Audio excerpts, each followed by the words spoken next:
I decided to dust off research I've done over the last 8 years concerning Iran and the surrounding region with the world events taking place right now. The research I am sharing with you here comes primarily from tracking ley lines through here, as well as research I've done on our modern history, including, among many other things, the role the British East India Company played in the history of this part of the world. What comes to the surface throughout this video is that there is much we don't know about Iran, the greater region, and evidence for how it ties into the existence of a worldwide interconnected civilization that has been completely hidden from our awareness. My name is Michelle Gibson. Persia, today's Iran, historically was part of the vast Persian Empire, which in more ancient times, from what we are told, included all of the following present-day countries: Afghanistan, Armenia, Azerbaijan, Bahrain, Egypt, Georgia, Iraq, Israel, Kazakhstan, Kuwait, Lebanon, Oman, Pakistan, Russia, Tajikistan, Turkmenistan, Turkey, and Uzbekistan. On the Nowruz, or New Year of 1935, the Shah of Iran at the time, Reza Shah Pahlavi, asked foreign delegates to use the term Iran in formal correspondence. During World War II, which took place between 1939 and 1945, the first Big Three wartime conference, the Tehran Conference, was held in November of 1943, in which the Allies committed to open a second front against Nazi Germany, and took place 2 years after the Anglo-Soviet invasion of Iran in August of 1941.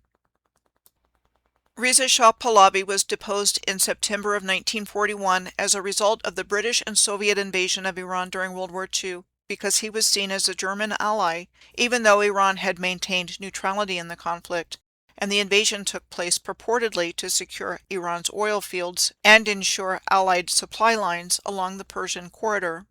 Reza Shah Pahlavi was later replaced as Shah by his son, Mohammad Reza Pahlavi, who was the last Shah, or Emperor, of Iran. The coronation took place in 1967 at Tehran's Golestan Palace, where along with the Shah, his wife Farah was crowned Empress, and his son Reza Pahlavi was named Crown Prince at the age of 6.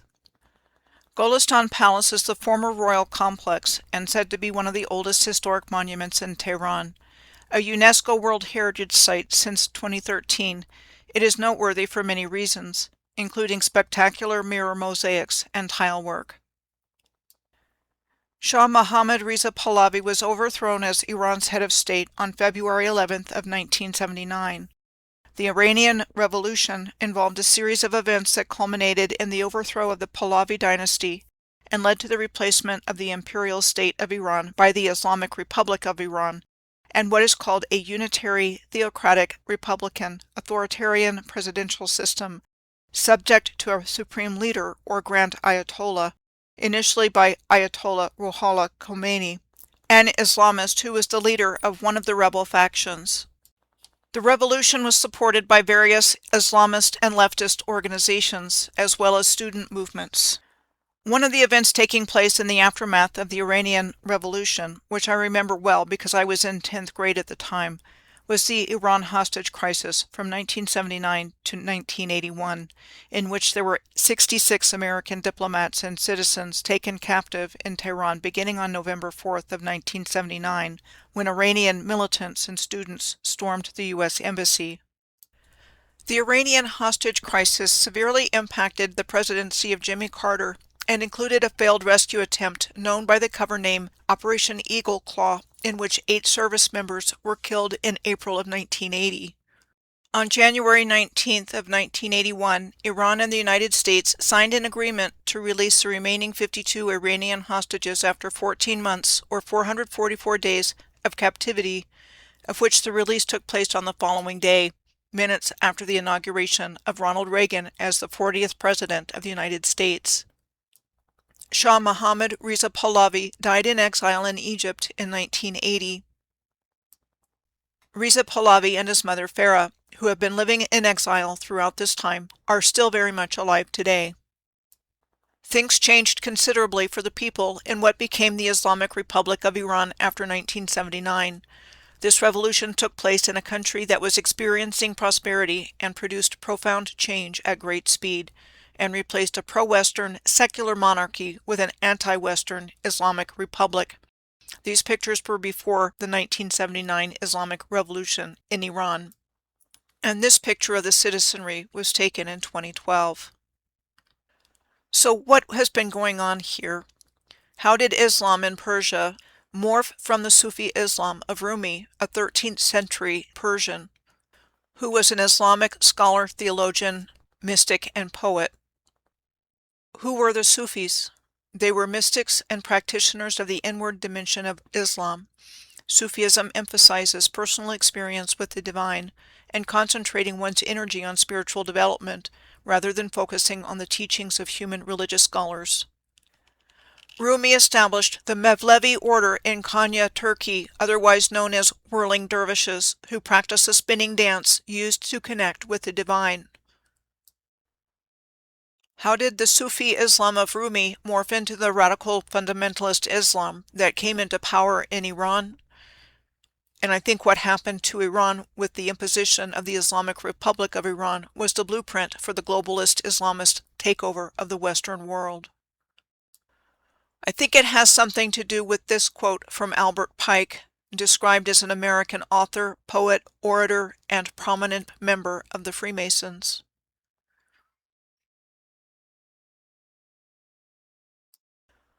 The military blueprint for 3 world wars were said to have been contained in a letter written by Albert Pike, Sovereign Grand Commander of the Scottish Rite for the Southern Jurisdiction of the United States, to the leader of the Bavarian Order of the Illuminati, Giuseppe Mazzini, in 1871.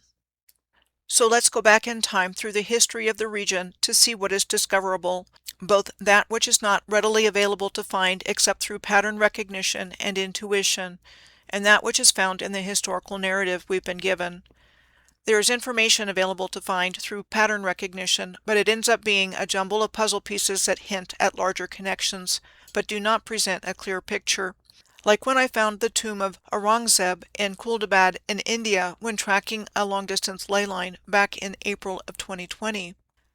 Aurangzeb was considered the last of the strong Mughal emperors, and who died in 1707. Aurangzeb means ornament of the throne in Persian. What? A Persian name for the ruler of the Mughal Empire of the Indian subcontinent? His burial site is located at the complex of the Dargah, or shrine, of Sheikh Zainuddin, a Sufi saint of the Deccan in India, and the spiritual and religious teacher of Aurangzeb.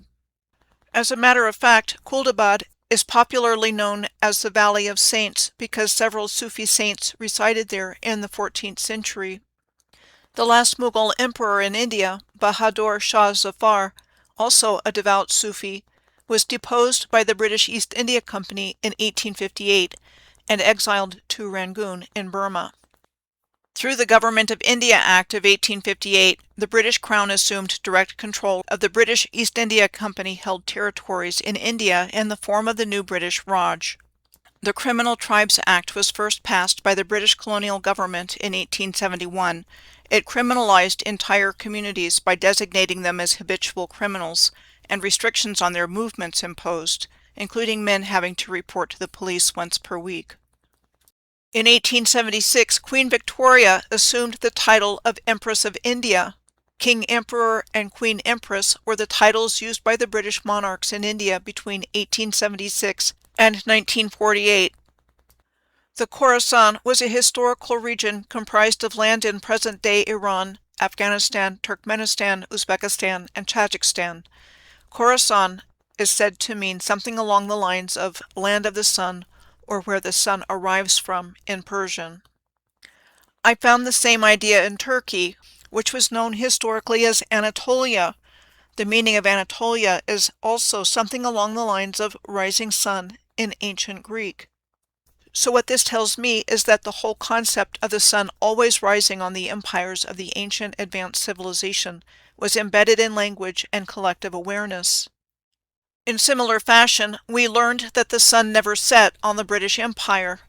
We are told that between the 18th and 20th centuries, Britain acquired more and more territories, making it the largest empire in history.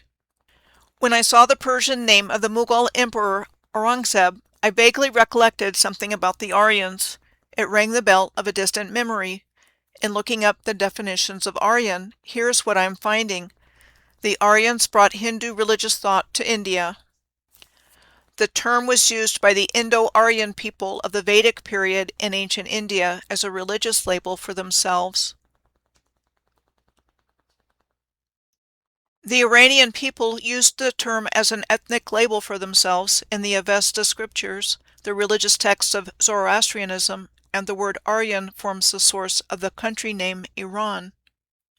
The definition of an Aryan, described by the Nazi Germans as a member of the master race, was not Jewish and had Nordic features. What exactly was the Nazi obsession with creating a master race all about anyway? Was this actually a desire to recreate the original master builder race? Giant human beings who, among many other things, were capable of creating massive infrastructure right out of rock like it was no big deal? Which brings me to the question, who were the people of Ar? Mount Ararat, the legendary landing place of Noah's Ark, was located in the historical Armenia, though now is within the boundaries of modern Turkey. The Sumerians called Ararat Arata, and they tell of this land of their ancestors in the Armenian highlands in their epic poem of Gilgamesh. Compare the reed boat pictured here on the left with the Sumerian Gilgamesh with an ancient Egyptian boat, in the middle with the reed boat on Lake Chad in Africa, and on the right with the reed boat on Lake Titicaca in Peru. As a matter of fact, Arata is said to be now recognized as the world's most ancient known civilization, dating back to 22,000 BCE, developing in the steppes of north of the Black Sea, in modern Ukraine, and believed to spread out from there to India, Mesopotamia, Egypt, Western China, and across Europe. I found out that ancient India was known as Bharatavarsha at one time. Or does the term Bharatavarsha refer to the entire Earth? Where else can I find Ars? Tartary, or Tartaria, a historical region in northern and central Asia. The Barbary Coast, or Barbaria, the name given to a vast region stretching from the Nile River Delta across northern Africa to the Canary Islands. Kumari Kandam, a lost continent in the Indian Ocean. Gandhara, an ancient Buddhist kingdom primarily in what is now Pakistan and part of the Kushan Empire. Arabia. Arizona in the United States with its flag on the top compared with the flag of Tibet on the bottom, both looking very much like sun rays in the background. And Arkansas in the United States. It's interesting to note that the same winged lion symbolism holding a sword that served as Iran's official emblem until the 1979 Iranian Revolution is found on the remnants of the former Reynolds Davis wholesale grocery store in Fort Smith, Arkansas, the building for which was said to have been built in 1882 and the oldest building in the downtown historic district. It was destroyed by a tornado in 1996. The previously mentioned Albert Pike made his home in Fort Smith in 1832. Albert Pike in his day was the most powerful Freemason in the world when he became the Sovereign Grand Commander of the Southern Jurisdiction in 1858, the same year that the Government of India Act enabled the British Crown to assume direct control of the British East India Company-held territories in India. Along with holding the position of Sovereign Grand Commander of the Southern Jurisdiction, he held the position of Grand Master of the Central Directory in Washington, D.C., and Sovereign Pontiff of Universal Freemasonry. I believe the Earth's original people and worldwide energy grid system were deliberately hijacked by dark beings with a negative agenda, who definitely don't want us to wake up to our true history and who we really are. Here's the thing. By universal law, we have to give our consent for what they've done here. And the only way they can accomplish this consent is by outright lies, deception, and duplicity, because if people knew the true agenda of these controllers, the majority of humanity would never ever accept anything that has taken place here. They wanted to rule over it all, take all the wealth for themselves, and control the destiny of humanity for their own benefit, not ours. And more people are waking up to this every day. We do not consent, and we never consented. Now I'm going to go back a ways in time to see what our historical narrative tells us about this part of the world, with examples from the Strait of Hormuz, the historical Persia, Khorasan, and Mughal Empire, presented for my past research on ley lines through this region. I'm going to start at what the historical narrative tells us about the Strait of Hormuz, which I found tracking a long-distance ley line through here from Amsterdam Island. First thing to mention is the Treaty of Tordesillas of 1494. This treaty divided the newly discovered lands outside Europe between the Portuguese Empire and the Spanish Empire, or Crown of Castile, along a meridian 370 leagues west of the Cape Verde Islands, off the west coast of Africa, 1 year after Pope Alexander VI had issued the Inter Cetera Bull in 1493, which essentially authorized the land grab of the lands of the original civilization. A papal bull is an official papal letter or document named after the leaden seal used to authenticate it, and they figure prominently in the historical narrative we've been given. 35 years later, the Treaty of Zaragoza was signed, which specified the anti-meridian to the line of demarcation specified by the Treaty of Tordesillas, defining the areas of Spanish and Portuguese influence in Asia, and used as the means to justify the colonization of the world by the Spanish and Portuguese. Then we are told that in 1497, Europeans landed in the region for the first time in the form of the Portuguese explorer Vasco da Gama. I personally have a lot of questions about the veracity of what our historical narrative tells us about the history of this time period, because of the number of early Portuguese explorers, for example, that I came across that had their first biographies written by German and English biographers in the 19th century. Whatever the case may be, we are told the European invasion began in 1508, starting with the Portuguese sending 7 warships to protect their interests there. This is an etching showing what Hormuz city looked like in 1522. This is said to be the old Portuguese fort on Hormuz Island and was supposedly built after the Portuguese Duke Afonso de Albuquerque captured the island in 1507, and it became part of the Greater Portuguese Empire. Duke Afonso de Albuquerque has gone down in our history as a great Portuguese general, admiral, and statesman.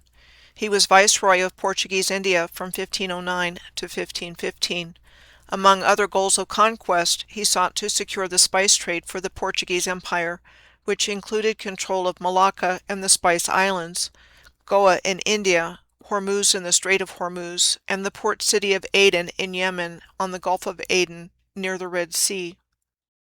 Here's a photo of the vaulted arches of the Portuguese fort on Hormuz Island on the left, compared with the vaulted arches of the Seville Cathedral in the capital of Moorish Spain in the middle, and on the top right is the Spanish Gothic architecture at Bryn Mawr College in Pennsylvania that was torn down about 15 years ago with its vaulted ceiling and 5-lobed Moorish arches, and the vaulted archways at Fort Pulaski in Savannah, Georgia, on the bottom right. While we are taught all of these architectural similarities were occurring at different times across countries and continents during centuries when, according to what we are also taught in history class, transportation was limited and communication was regional. In 1622, the British helped the Persian Emperor Shah Abbas in expelling the Portuguese from Hormuz Island in 1622. In return, the East India Company was allowed to establish a trading post in Bandar-e-Abbas on the southern coast of what is known as Iran today. We are told that as a result of a series of royal charters granted by King Charles II, starting in 1661, the East India Company was granted the rights to autonomous territorial acquisitions, to mint money, to command fortresses and troops and form alliances, to make war and peace, and to exercise both civil and criminal jurisdiction over the acquired areas. The British interest in the Persian Gulf increased as India's importance in the British imperial system increased in the 18th and 19th centuries. The Persian Gulf Residency was a subdivision of the British Empire from 1822 to 1971, during which time the United Kingdom maintained varying degrees of economic and political control over several states in the Persian Gulf, including the United Arab Emirates, and at different times over the southern portions of Persia, Bahrain, Kuwait, Oman, and Qatar, known collectively as the Trucial States, the name given to a group in southeastern Arabia who had signed protective treaties or truces with the British between 1820 and 1892. The Strait of Hormuz is the only sea passage from the Persian Gulf to the open ocean. The Musandam Peninsula is on the south coast of the Strait of Hormuz, and Iran is on the north coast of it. The governance of the Musandam Peninsula is shared by the countries of the United Arab Emirates and Oman. The Tell of Kush is an archaeological site in the Musandam Peninsula and situated on an important trade route. It won't be the last time we see a Kush on these alignments as I go through what I found in this part of the world. Telegraph Island in the Strait of Hormuz is located in what was named the Elphinstone Inlet for the East India Company's then Governor of Bombay, Mount Stuart Elphinstone, and was the location of a telegraph repeater station built by the British there in 1864, only to be abandoned in the mid-1870s, and remains deserted to this day. We are told that the slang term in English, going round the bend, meaning a feeling of exasperation, came from the telegraph workers who were stationed there, with its heat, rocks, and isolated location. The Strait of Hormuz is the world's biggest oil transit waterway choke point. At least 20% of the world's petroleum passes through here, and 1/3 of the world's liquefied natural gas, and is a highly important strategic location for international trade. Not surprisingly, this has been a tense area, to say the least. The Strait of Hormuz has been the site of many military conflicts and attacks over the years, including but not limited to the 1984 tanker war that took place during the Iran-Iraq War, when Iraq attacked the oil terminals and tankers on Iran's Karg Island in the Persian Gulf, said to have been done to provoke Iran into retaliating with extreme measures, and lasted for several years. The islands of the Strait of Hormuz are windows to a hidden history. Like the small island of Abu Musa, the island of Abu Musa is contested between the United Arab Emirates and Iran. It has been administered by Iran as part of the Hormozgan province since 1971. It is the furthest island from the Iranian coast and is strategically important as it sits near the entrance to the Strait of Hormuz. And because of sea depth, ships and oil tankers must pass between Abu Musa and the Greater and Lesser Tanb Islands, also administered by Iran, on their way through. The size of Abu Musa is 4.9 square miles, or 12.8 kilometers squared. Abu Musa city is the largest settlement on the island, with a population of somewhere around 2,000 people. Between 1908 and 1968, the British controlled Abu Musa, along with other islands in the Persian Gulf. There are iron oxide deposits on Abu Musa. The British interest in the Persian Gulf had increased as India's importance in the British imperial system increased in the 18th and 19th centuries, as I said previously, and the East India Company became responsible for conducting British foreign policy in the Persian Gulf as the Crown's regional agent. The East India Company established their residency at Bushehr on the Persian Gulf, and another one later at Basar. In 1822, the Bushehr and Basar residencies were combined, and Bushehr became the headquarters for the new British resident of the Persian Gulf of the British Colonial Residency. A chief political officer was the chief executive officer, and was subordinate to the Governor of Bombay until 1873, at which time this position became subordinate to the Governor-General of India until 1947, when India was granted its independence from Great Britain, at which time the responsibility was transferred to the British Foreign Office. The British terminated its protectorate and military presence in the Persian Gulf in December of 1971. Now to apply this history back to the small disputed island of Abu Musa. Before 1908, the island had been under the rule of the Sheikh of Sharjah, now one of the United Arab Emirates, but which had been one of the British Trucial States. After the Sheikh had cancelled a 1906 mining concession he had awarded to 3 Arabs for them to mine the red iron oxide deposits on Abu Musa, because they turned around and offered to sell the extracted iron oxide to a German company, the British helped him expel the workers from the island. but by 1908 the British came into control of the island. In 1968, Britain announced it would be ending its military and administrative positions in the Persian Gulf. 2 days before the official establishment of the United Arab Emirates, on November 30th of 1971, the Sheikh of the Emirate of Sharjah signed a memorandum of understanding with Iran. This MOU allowed Sharjah to have a police station on the island and allowed Iran to station troops there, and divided the island's energy resources between the two. This was supposed to prevent Iran from invading and taking over Abu Musa like it had the Greater and Lesser Tamna Islands, two other disputed islands between the two countries. However, on the same day of November 30th of 1971, a day before the British officially left the region, Iran moved its troops in and took over with the help of the Sheikh's brother, and the dispute has existed ever since. Now I'm going to turn my attention to the large island of Keshem in the Strait of Hormuz. It is the largest island in Iran and one of the largest islands in the world. An important trading center at one time, it is situated just a short distance off the coast of Iran. Keshem Island on the top, like the Hawaiian island of Molokai pictured below it, looks remarkably like the shape of, well, a dolphin, including land shaped like flukes and flippers. Not only do both of these islands look like dolphins, they both have a large population of sea animals in their waters, including large sea turtles and cetaceans like whales and dolphins. Well, you might expect that in the Hawaiian Islands, but in Iran? In the Strait of Hormuz, the world's biggest oil transit waterway choke point? As a matter of fact, Keshem has the Earth's largest mammal, the blue whale, swimming in its waters, as well as sea turtles and pods of dolphins that are also found in the waters around Keshem. The whole island of Keshem was designated as a UNESCO Global Geopark in 2017. Keshem is called the Island of Seven Wonders, and some of these wonders include places like the Namakdan Salt Cave Complex on Keshem, considered to be one of the world's largest salt cave systems, if not the largest.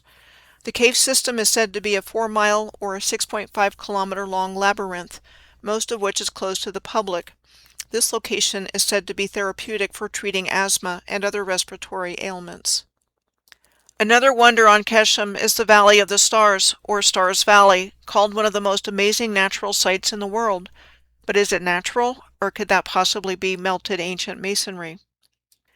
This view of the Valley of the Stars on Keshem Island on the top left has a similar appearance to what's found at Bryce Canyon National Park in Utah on the bottom left, and to Red Rock State Park in California on the right. Another of the wonders on Keshem is found at Chaku Canyon. Here we find what is described as the intersection of two vertical canyons. The color of the water in this view of Chaku Canyon, located on Keshem Island on the left, reminded me of the Emerald Pool in Guadalupe Canyon in Baja California, Mexico, on the right, a place that I found tracking a different long-distance alignment. What is called the Old Portuguese Castle, or Fort, on Keshem was also said to have been built by the Portuguese under Afonso de Albuquerque in 1507 in order to manage an unforeseen insurgency by the locals, and mainly used as a warehouse for guns and artillery. Next, the island of Hengam is located just south of Keshem, holding the position of what looks like a flipper that broke off from the main body of the dolphin-shaped island. Hengam is called the island or home of the dolphins. Hengam is also known for its glowing blue sea from phytoplankton at night when the water is calm and windless. Hengam also has an intriguing-looking coast. So for the purposes of comparison, here is a view of sheer cliffs along Hengam Island's coastline on the left, compared for similarity of appearance with the sheer white cliffs of Dover on the coast of southern England on the top right, and the cliffs along the southern coast of Australia in Victoria State, where the Great Ocean Road runs for a long distance next to a sheer cliff, and showing the location of the 12 Apostles, the name given to what are called limestone stacks in the water off Port Campbell. When the word sheer is used to refer to a cliff, it means a high area of land with a very steep side. One of the meanings of the word sheer, spelled with an A, is to break off or be cut off sharply. A synonym of the word for sheer cliff is bluff. Another meaning of the word bluff is a deception or an attempt to deceive. Heading up the same long-distance circle alignment that started at Amsterdam Island, a tiny dot in the South Indian Ocean, I looked at what is found along the way from Bandar-e-Abbas in Iran to Mazar-e-Sharif in Afghanistan after I left the Strait of Hormuz, and I did this back in December of 2018. Hormozgan province, of which Bandar-e-Abbas is a part, has 13 major cities and 13 counties. The people of this region are called Bandari. This province is also known as Iran's Black South. The flavor of the traditional ceremonies and music in this part of Iran is considered African. Moving along the circle alignment from Bandar-e-Abbas, we find the city of Kerman, the capital of Iran's Kerman province, said to be one of Iran's oldest cities. This is the Arg-e-Bam Castle, or Bam Citadel, in Kerman province. It is called the largest adobe building in the world, and is a UNESCO World Heritage Site believed to go back to the 6th century BC. An earthquake in 2003 destroyed much of it. Compare it in style to the Grand Mosque of Jenne in Mali, also an example of adobe architecture. Jenne is not far from the home of the Dogon, Bandiagara Escarpment, with its adobe dwellings on the left, which just happens to look a lot like Mesa Verde in Colorado on the right. This is Ichan Kala, the inner walled town of Khiva in Uzbekistan, with its adobe walls. It has been a World Heritage Site since 1990. An ancient building material, adobe bricks are made from clay, sand, and straw, and molded and sun-dried rather than fired in a kiln. And before I move on from this subject, I just want to share the astonishing similarity in appearance between the adobe buildings of Ait bin Hadou in Morocco's Ouarzazate province on the left, and this view of what would be considered more modern constructions in the city of Santa Cruz de Tenerife in the Canary Islands on the right. Back in Kerman, this is the Bazar-e-Sartasari, one of the oldest trading centers in Iran on the left, with a comparison for similarity of appearance with Fort Pulaski on Tybee Island, one of Georgia's sea islands near Savannah, on the right. Next in Kerman is the Hammam-e-Ganjali, an historic bathhouse said to have been built in 1631. It is now a museum. Same idea with the Hammam-e-Vakil, a bath in the same complex that has been converted into a tea house. Leaving Kerman, next on the alignment we come to the lakes of Hamun, which is on the border of Iran and Afghanistan in the Sistan Basin, largely fed by the Helmand River and seasonal meltwater. They consist of 3 shallow, interconnected seasonal freshwater lakes and wetlands, Lakes Helmand, Sabari, and Puzak, known collectively as Lake Hamun. They are not permanent lakes, but rather considered the largest body of fresh water on the Iranian plateau that dry up completely during drought periods. Mount Kajen, or Kajen Mountain, is in the Hamun Lake area on the alignment. Mount Kajen is described as a flat-topped basalt mountain, but this is a landform that I would now identify as a giant tree stump. The ruins of a citadel complex, Rustam Castle, is located on Mount Kajen. It is an important archaeological site. This area was also part of a southern branch of the Great Silk Road, part of an ancient network of trade routes that connected east and west. There is a Zoroastrian fire temple within the remnants of the complex. Not only that, in legend, Lake Hamun is considered to be the keeper of Zoroaster's seed. This means Zoroastrians believe that when the final renovation of the world is near, maidens will enter the lake and give birth to the Saoshyans, the saviors of mankind. In Zoroastrianism, fire is symbolic of purity and divine light. Zoroastrianism is one of the world's oldest continuously practiced religions and believed to have originated around 3,500 years ago in Persia and named for its founder, the prophet Zoroaster, also known as Zarathustra. It is a monotheistic faith that centers on the worship of one creator god, Ahura Mazda, and the belief that the world is a battleground between Ahura Mazda and the destructive spirit Angra Mainyu. Thus, Zoroastrianism emphasizes a dualistic struggle between good and evil and encourages followers to live by good thoughts, good words, and good deeds. The Seikuhei Castle is also in nearby Hamhun County. We are currently looking in the Sistan Baluchistan province of Iran. It is a massive adobe brick structure described as having two main parts, a citadel and a tower. It was said to have been built during the Kahar dynasty, which ruled between 1789 and 1925. When I look at Seikuhei, its appearance reminds me of Gamsutul, pictured on the right, one of the oldest settlements in Dagestan. It is said to be anywhere between 2,000 to 5,000 years old, and was inhabited until 2015, when the last remaining resident passed away. Dagestan is a republic of Russia in the northern Caucasus Mountains, directly between the Republic of Chechnya to the west and the Caspian Sea to the east. Dagestan is one of the most linguistically and ethnically diverse places in the world, with 14 official languages, and with altogether more than 30 ethnic groups living there. Gamsutul was an Avar village. The Avars are a Northeast Caucasian ethnic group that forms the largest in Dagestan, and they traditionally live there in villages that are higher up in elevation. Avaria was the historical name of the region of the Avar Khanate, which controlled the mountainous parts of Dagestan from the early 13th to the 19th centuries, until the Russian Empire annexed the North Caucasus region by ultimately defeating the Azars in the Caucasian War that lasted from 1817 to 1864. And how close in sound are Avaria in the North Caucasus Mountains and Bavaria in southern Germany? And not only that, both places have similar symbology representing them. There is also a similarity in appearance between Seikuhei in Iran, the abandoned Azar village of Gamsutul in Dagestan, and the Tuzigut National Monument in Clarkdale, Arizona, near where I live. Next on this alignment, we come to Farah in Afghanistan. It is part of the sparsely populated Farah province, which is mostly comprised of rural tribal groups. This is the citadel at Farah, said to have been built as part of a network of fortresses by Alexander the Great when the history books tell us he took possession of the land in 330 BC. The city of Farah is believed to be over 3,000 years old and one of the ancient places of the Persian kings.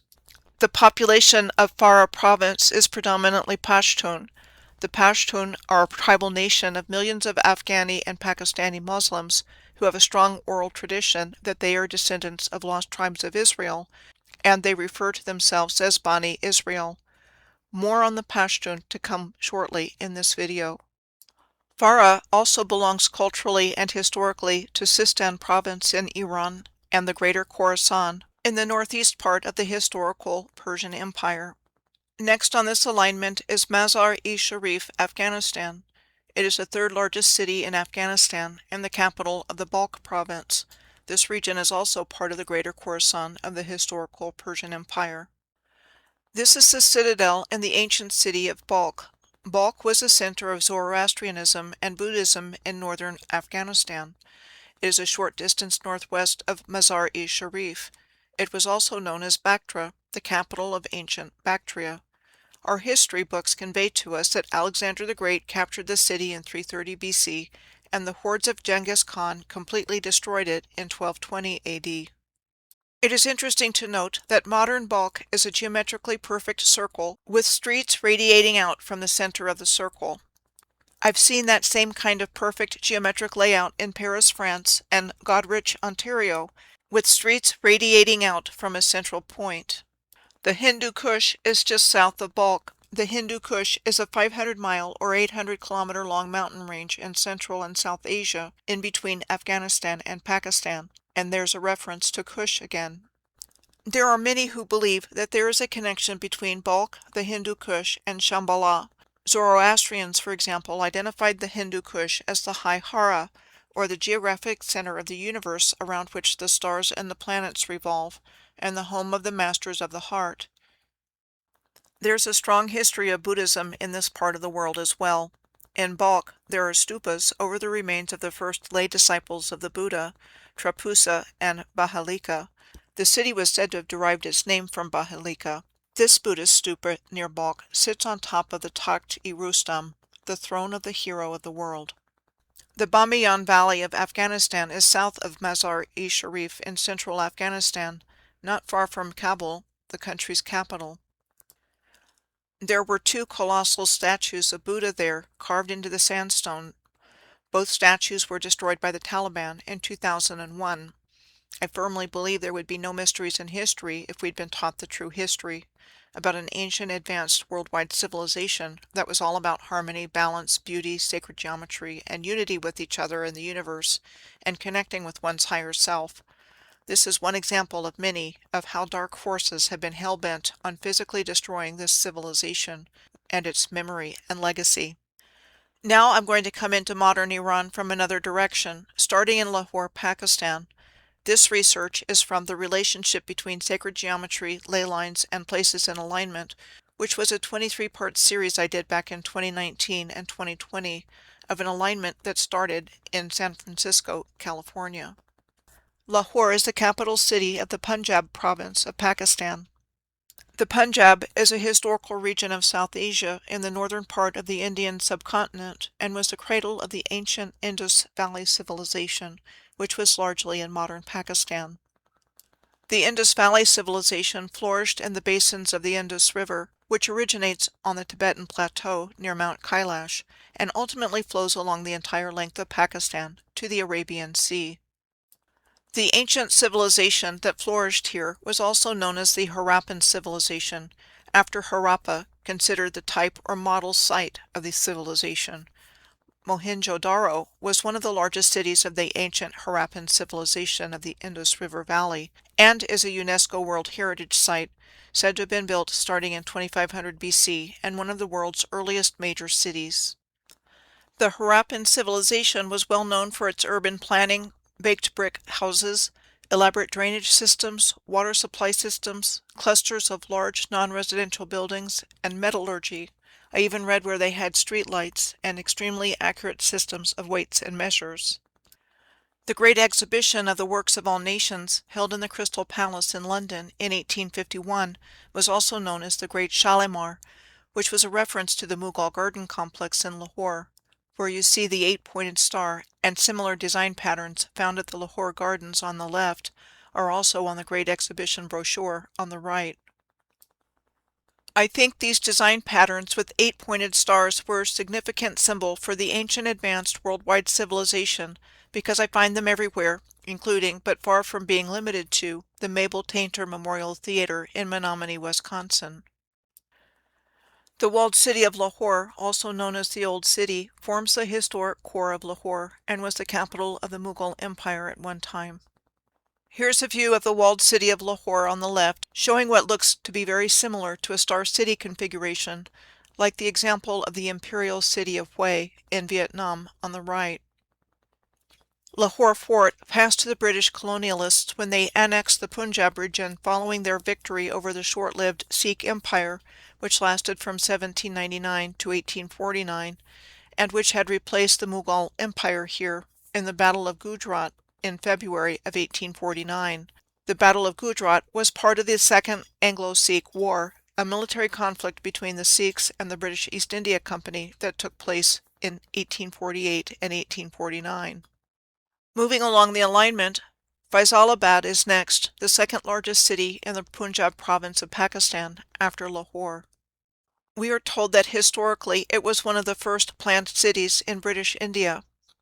It is a major industrial and distribution center because of its central location in the region and connecting roads, rail, and air transportation, as well as a major center of industry with major engineering works like the Faisalabad steam-powered grid station and millworks of all kinds. There are also canals in Faisalabad. The pictures in this slide are associated with city housing of Faisalabad, described as a high-end housing society with a gold standard lifestyle. They look more like ancient Egyptian temple ruins and an archaeological site than a residential neighborhood.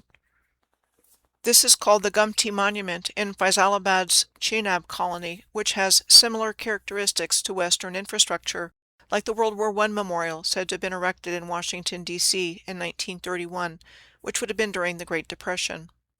This is a close-up view of the Gumti Memorial, where we find the same two design patterns I highlighted earlier, the 8-pointed star and what I'm going to call an infinity pattern for lack of a better description.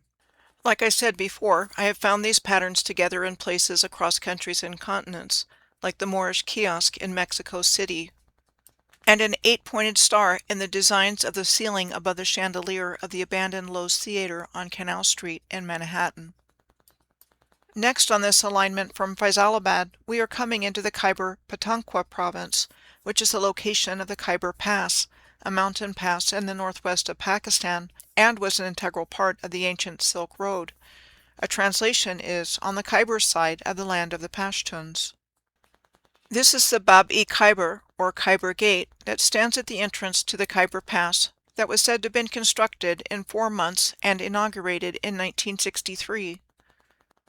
The turreted and crenellated appearance of the Bab-e-Khyber brought to mind the style of architecture seen on this old Merovingian textile from France on the top, and the Cajun flag of Louisiana on the bottom. The Jamrud Fort is adjacent to the Bab-e-Khyber. We are told that the foundation of the fort was laid out by the Sikh general Hari Singh Nalwa on the 18th of December in 1836, and that the fort was completed in 54 days, after Jamrud was lost to the Afghan Durrani Empire and conquered by the Sikh Empire. This is a screenshot of the Jamrud Fort on Google Earth, with its rounded bastions on the left, which we see at Fort Laredo in Puebla, Mexico in the middle, and rounded bastions are seen at Dubai's Al-Fahidi Fort on the right, while most star forts have angled configurations, making them look like stars. Not all do, and I believe they were originally part of the electrical circuitry of the Earth grid system, and not military in nature as we are taught to believe.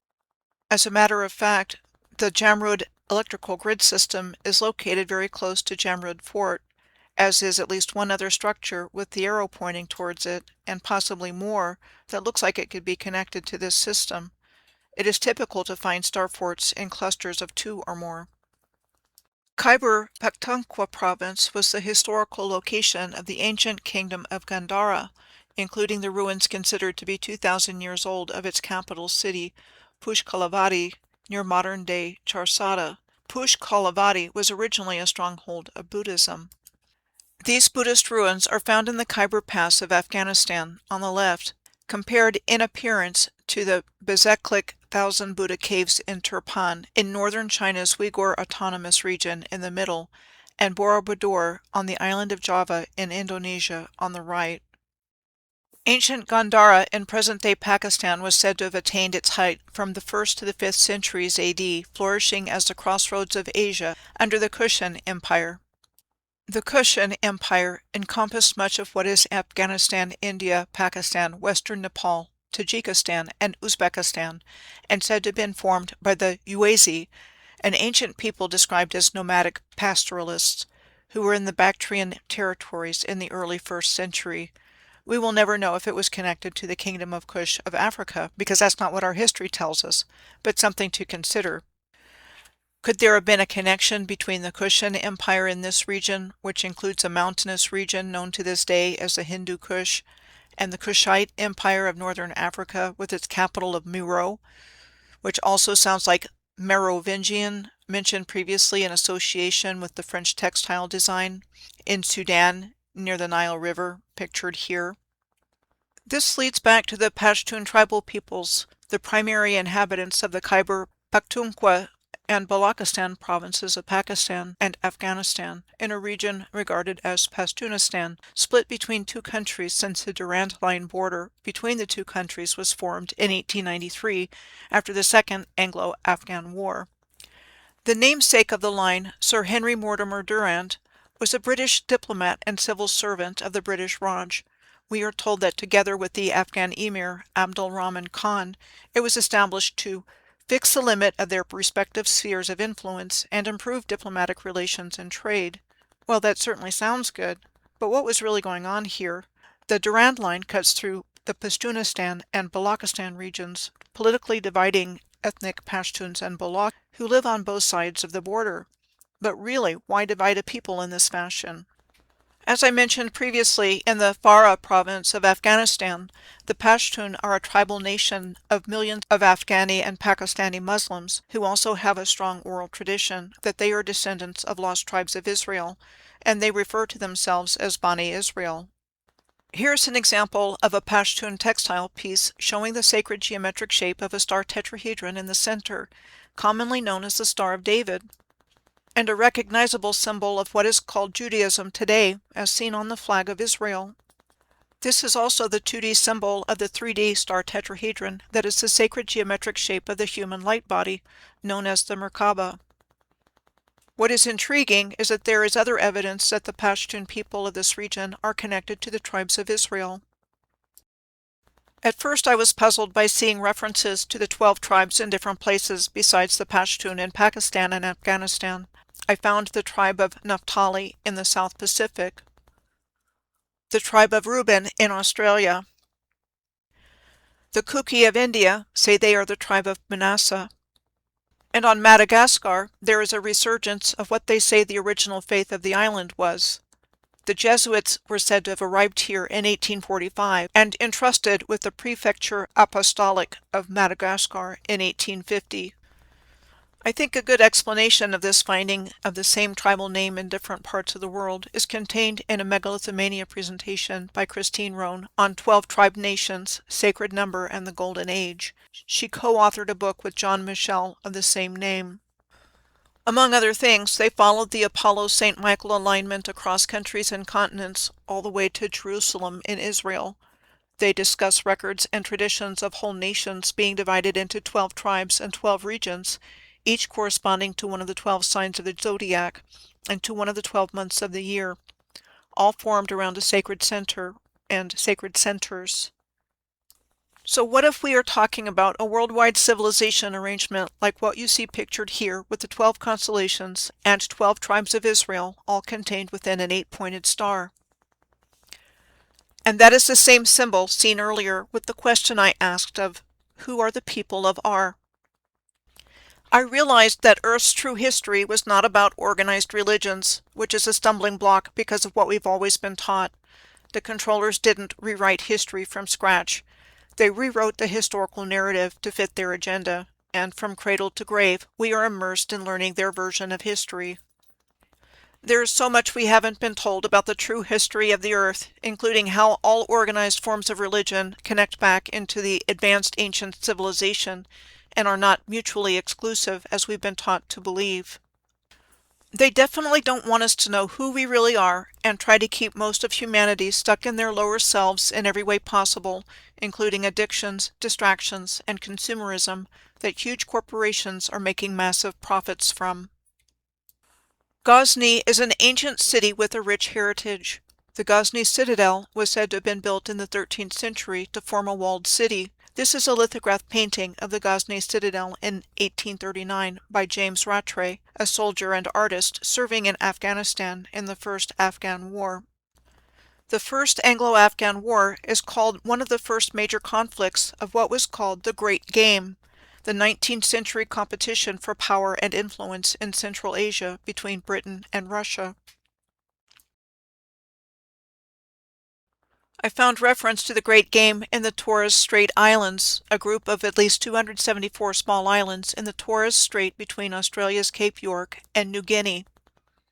Green Hill Fort was located on Thursday Island in the Torres Strait near Cairns in North Queensland, Australia. This complex was said to have been constructed between 1891 and 1893 as part of the Imperial and Colonial Whole of Defence of Australia in response to the Russian scare of 1885 that grew out of the Anglo-Russian rivalry in Afghanistan, also known to history as the Great Game, and the European colonial expansion into New Guinea and the South Pacific. Compare the Green Hill Fort in the middle for similarity of appearance with the Battery Boutel on the left, on the north end of the Golden Gate Bridge in San Francisco, said to have been built in 1900, and the Alexandra Battery on the right, said to have been built in St. George's, Bermuda in the 1860s to protect the North Shore and Ship's Channel. The First Anglo-Afghan War was fought for 3 years between the British East India Company and the Emirate of Afghanistan, starting in 1839, after the British had captured Kabul. There's that 8-pointed star again on this book cover. In 1842, Edward Law, the Governor-General of India between 1842 and 1844, issued what was called his famous Proclamation of the Gates, in which he ordered the British Army in Afghanistan to return via Ghazni and bring back to India the sandalwood gates, with star tetrahedrons carved on them, from the tomb of Mahmud of Ghazni. They were returned to the Somnath temple in India, where they had allegedly been taken from by Mahmud 8 centuries previously from Somnath, and for which the British used as justification to the people of India for the destruction of Ghazni. Back in Afghanistan, Herat, the third largest city in Afghanistan, is linked to Kabul, Ghazni, and Kandahar, and other main cities in Afghanistan via Highway 1, also known as the Ring Road. It is one of the largest cities in Afghanistan, with a population of almost 500,000 people. It is located in the fertile Hari River Valley, with a history that goes back thousands of years. In some literature, it is referred to as the Diamond of Asia, as well as the Pearl of Khorasan. Like so many other places we've seen, there is also a citadel in Herat. It was also said to have been built in 330 BC, when Alexander the Great arrived in Herat after the Battle of Gaugamela, which was close to the city of Dohuk in Iraqi Kurdistan. It was said to have been saved from demolition in the 1950s and restored by UNESCO between 1976 and 1979. The National Museum of Herat is housed in the lower part of the citadel.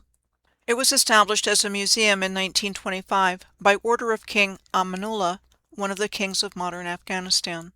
Here are just a few examples of similar brick or stone archways in other places, like Mandu in India on the top left, Pompeii, Italy on the top right, the Buenos Aires History Museum in Argentina on the bottom left, and the House of Vans skate park in London, England on the bottom right. Khorasan was a province in northeastern Iran from 1906 to 2004, but as I have previously mentioned, historically referred to a much larger area comprising the east and northeast of the Persian Empire, including, besides northeastern Iran, parts of Afghanistan and much of Central Asia.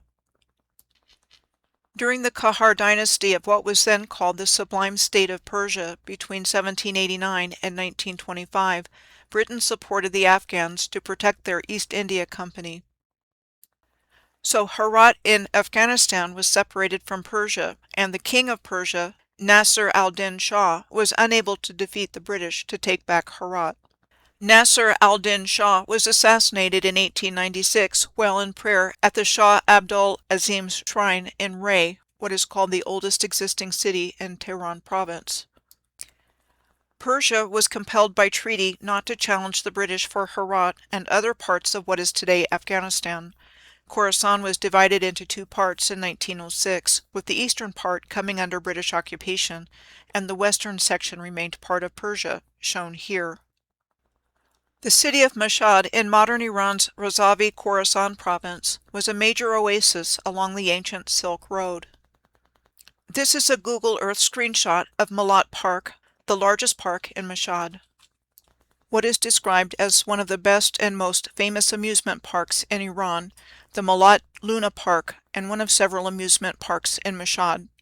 Interestingly, Luna Park was the name of numerous historical trolley and amusement parks in the United States and around the world. This is a photo of the original Luna Park in Coney Island, New York, with Moorish-looking infrastructure. This Luna Park was in operation from 1903 to 1944, at which time it was destroyed by fire. Some other things I would like to point out in the greater park of Mashhad's Malat Park is its amazing hydrological features and beautiful fountains, and canals with fountains included. This canal is in Torka Bay, a short distance east of Mashhad. I have found canal systems throughout Asia and elsewhere, including, but far from limited to, Korgantepe in Tajikistan, and the Kanali Varzab in Dushanbe, the capital of Tajikistan, as well as the Angkor Canal in Tashkent in Uzbekistan. These places were all once part of the greater Khorasan. Mashhad has been called Iran's spiritual capital and is the location of the Imam Riza Shrine, the largest mosque in the world by area. This is a comparison of the front of the Imam Riza Shrine on the top left, compared with the Jama Masjid Mosque in Delhi, India on the right, and the front of the Vorontsov Palace in Ulubka, Crimea on the bottom.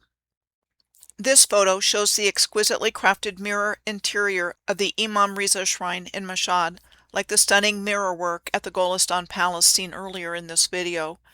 There is an 8-pointed star found here as well. Mashhad is a prominent center of the carpet weaving industry, having been a major producer of Persian rugs for centuries. And it is not hard for me to see the shapes made by a kaleidoscope in this particular rug. Mashhad has a reputation for creating some of the best items on the market. And I see a rose cathedral window pattern in this Mashhad Persian rug. Not only that, cathedral rose windows look like the cymatic patterns of musical notes. With the massive organ pipes surrounding the cathedral rose window pictured here, it appears as though this was a musical system designed to generate waves of specific frequencies, like solfeggio frequencies, through this type of window. Solfeggio frequencies make up the ancient six-tone scale used in sacred music, like, for example, Gregorian chants and Tibetan singing bowls. Each solfeggio tone is a frequency that can be used to balance one's energy and keep one's body, mind, and spirit in harmony. Mashhad is connected to 3 major rail lines: Tehran to Mashhad running west, Mashhad to Bafq running south, and Mashhad to Sarax running east. It is interesting to note how interconnected the railways of Asia are with each other. Wouldn't that take incredible planning and coordination across all of these different countries? With regards to Iran, we are told that the first Iranian rail lines were established in 1886 and 1887, albeit on a limited basis. Then the 865-mile or 1,392-kilometer Trans-Iranian Railroad was opened during the reign of Reza Shah Pahlavi in 1939, which would have been 2 years before he was deposed by Allied British and Soviet forces in 1941. We're told this railway traverses many mountain ranges and is full of spirals and steep grades, and that much of the terrain was unmapped when the construction took place in unknown geology. Yet we are told this rail line was completed ahead of schedule. In our historical narrative, the Trans-Iranian Rail Line was part of the Persian Quarter during World War II after the Anglo-Soviet invasion of 1941, and used as a supply route for war material for the Soviet Union. So it would have been completed by the Iranians in 1939, just in time for the start of and used during World War II by the Allies, like the Panama Canal opening on August 15th of 1914. Just in time for the beginning of World War I, which started on July 28th of 1914. Just a coincidence? I really wonder about that. Heading out of Mashhad, we come to the Elburz Mountains, a mountain range in northern Iran that stretches from its border with Azerbaijan along the western and entire southern coast of the Caspian Sea, and then runs northeast and merges with the Aladag Mountains in the northern parts of Khorasan. Mount Damavand is the highest peak in Iran at 18,402 feet or 5,609 meters in elevation and located in the central Elburz Mountains. We are told it is a stratovolcano built up of alternate layers of lava and ash, and is the highest volcano in Asia. It is a popular climbing destination as one of the 7 volcanic summits mountaineering challenge, the highest volcanoes on each of the 7 continents. Sari, the capital of Iran's Mazandaran province, is on the alignment between the northern slopes of the Elburz Mountains and the Caspian Sea. This is what I found looking into Sari. This is the official logo of the municipality of Sari City. There's an 8-pointed star contained within this design. A stylized version of the same 8-pointed star is found in the logo of the city of Prescott, Arizona, where I live. Sari's clock tower and square is one of the notable landmarks of the city. There are clock towers like these everywhere, like in Faisalabad, Pakistan on the left, Gisborne, New Zealand in the middle, and the Apiat Clock Tower in Samoa on the right. Other notable structures in Sari, Iran include the Lajim Tower and the Resket Tower, both with a noticeable magnetic energy pattern in the bricks. We are told both of these towers were built as tombs. The last place I want to look at on this alignment is Tabriz, one of the historical capitals of Iran and the present-day capital of Iran's East Azerbaijan province. It is the most populated city in northwestern Iran, located on the Kuru River, which appears to be a canal. This is the Sot Tower in Tabriz, also known as the Tabriz Municipality Palace. The Sot Tower has windows which bear a distinct resemblance to cathedral windows on the left, like these diagrams of cathedral windows on the right. I have reason to believe this type of cathedral window functions as an antenna.